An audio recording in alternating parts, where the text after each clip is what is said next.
आप सभी का स्वागत है। उत्तराखंड अपर पीसीएस एग्ज़ाम 2024 जो हमारा 14 जुलाई को प्रस्तावित है। नेक्स्ट वीक में हमारा 4-5 दिन बचे हैं। अब 2-4 दिन हम और लगातार वीडियो डालेंगे 13 तारीख तक। उसके बाद उत्तराखंड पीसीएस का एग्ज़ाम देने जाएंगे।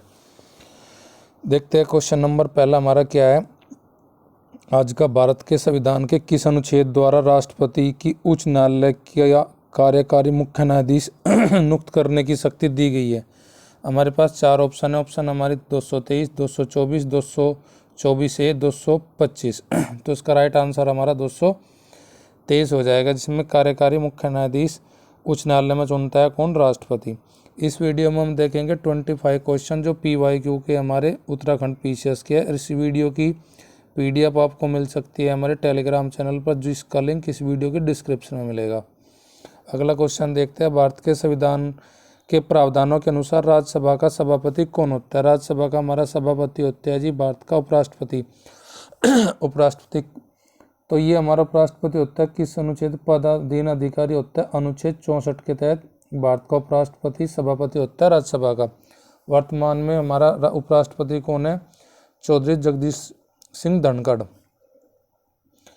नेक्स्ट क्वेश्चन हमारा है, लोकपाल एवं लोकायुक्त अधिनियम भारत में किस वर्ष लागू किए गए थे? तो ये वर्ष था जी हमारा 2014 में कौन सी डेट पे? 1 जनवरी को हमारा ये लागू हुआ था, 1 जनवरी 2014 को।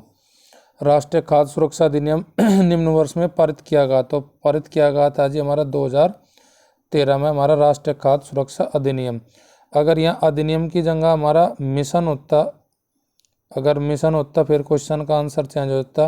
राष्ट्रीय खाद्य सुरक्षा मिशन हमारा लाया गया था 2007 में। तो मिशन है, जब राष्ट्रीय खाद्य सुरक्षा की बात है तो ध्यान रखना कि अधिनियम होगा तो 2013 आंसर होगा, मिशन के लिए 2007 होगा। क्वेश्चन नंबर 5 में पूछा है, कौन सी संयुक्त राष्ट्र संघ की विशिष्ट एजेंसी नहीं है? इसने पूछा कौन सी विशिष्ट हमारी एजेंसी नहीं है।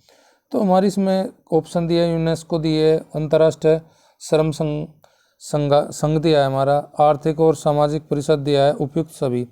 देखो जी, यूनेस्को भी इसकी हमारी विशिष्ट एजेंसी है और अंतर्राष्ट्रीय श्रम संघ भी है, यानी कि ILO। जो नहीं है वो आर्थिक और सामाजिक परिषद नहीं है। तो हमारा राइट ऑप्शन हो जाएगा क्वेश्चन नंबर 5 के लिए C हो जाएगा।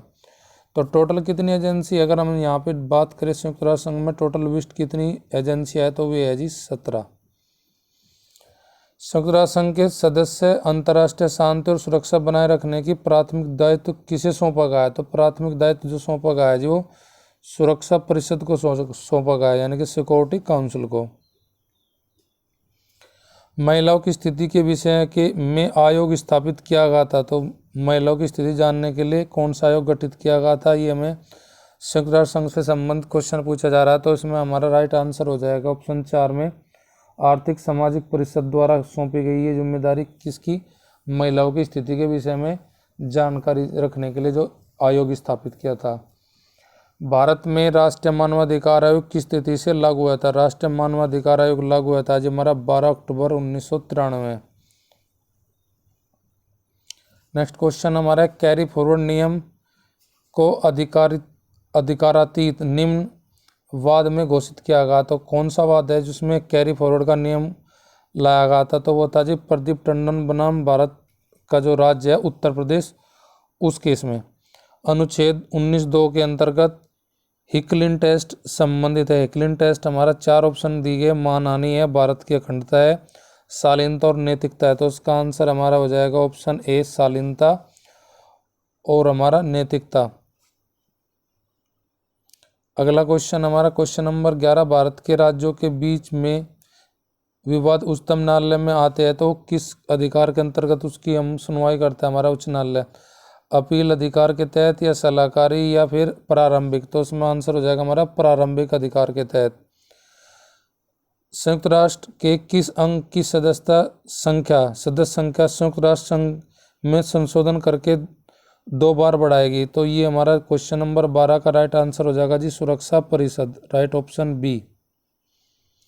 नेक्स्ट क्वेश्चन नंबर 13, संविधान का कौन सा संशोधन एक व्यक्ति को 2 या 2 से अधिक राज्यों के राज्यपाल नियुक्त करने का अधिकार देता है? तो ये देता है जी हमारा 7वां संशोधन। इनमें से किस वाद में सर्वोच्च न्यायालय ने अवधारित किया कि उस अनुच्छेद 368 के अधीन संवैधानिक संशोधन अनुच्छेद 13 के तहत विधि माना जाएगा? तो इसमें ऑप्शन हमारी 4 है, तो उसमें 4 ऑप्शन में अकॉर्डिंग हमारा जो राइट आंसर हो जाएगा वो शंकरी प्रसाद बनाम भारत संघ वाला वाद हो जाएगा, जिसमें ये कहा गया था कि अनुच्छेद 368 के तहत संशोधन जो है वो अनुच्छेद 13 के तहत विधि माना जाएगा।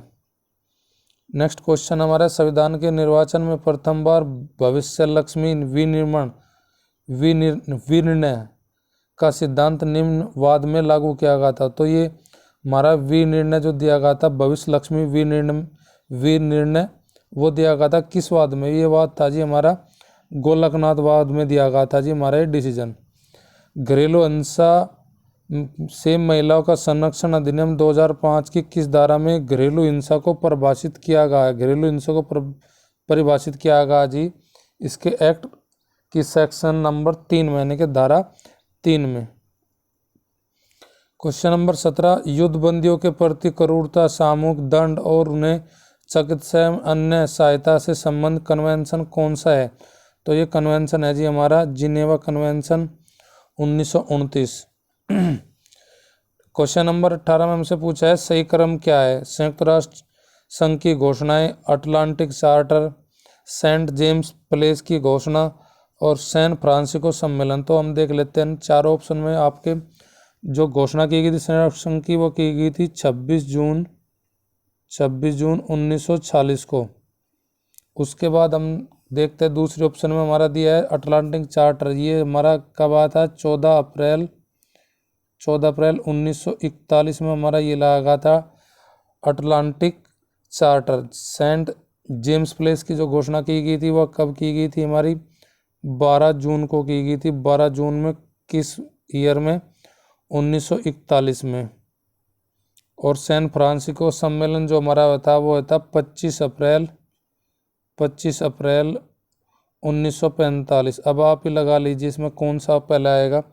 तो पहला आएगा अटलांटिक, यानी कि हमारा अटलांटिक अप्रैल में होता हमारा, तो यानी कि दूसरा पहला आएगा। दूसरे के बाद फिर हमारा आ जाएगा तीसरा, दूसरे के बाद तीसरा सेंट जॉन्स की जून अप्रैल हमारा अगस्त में हुई थी इसकी, सॉरी ये हमारी अगस्त में है, 14 अगस्त में है ये, 14 अगस्त में हमारा आएगा ये वाला अटलांटिक चार्टर। तो पहले पे तो आएगा हमारा तीसरा, क्योंकि 12 जून 1941 में हमारी सेंट जॉन प्लेस की घोषणा हुई थी।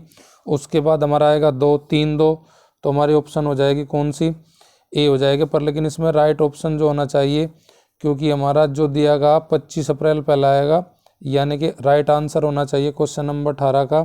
कैसे होना चाहिए? ये होना चाहिए 3, 2, उसके बाद हमारा होना चाहिए 4 और 1। ये सही क्रम है इसका, ऑप्शन में ये सही क्रम नहीं दिया है, तो हमारा राइट ऑप्शन हो जाएगा 3, 2, 4, 1। नेक्स्ट क्वेश्चन हमारा है शरीयत अधिनियम 1937 में कुल कितनी धाराएं है? तो उसमें हमें सेक्शन पूछे शरीयत कानून 1937 के में, तो टोटल धाराएं हमारी 6 है जिसमें जब किसी विपरीत लिंग के बच्चे को गोद लेने का प्रस्ताव किया जाता है तो गोद लेने वाला व्यक्ति गोद लिए जाने वाले बच्चे की आयु से अनिवार्यतः श्रेष्ठ होना चाहिए कितना, यानी उससे कितना बड़ा होना चाहिए? तो ये होना चाहिए जो उससे 21 वर्ष बड़ा। अगला क्वेश्चन हमारा है उत्तराखंड विधानसभा का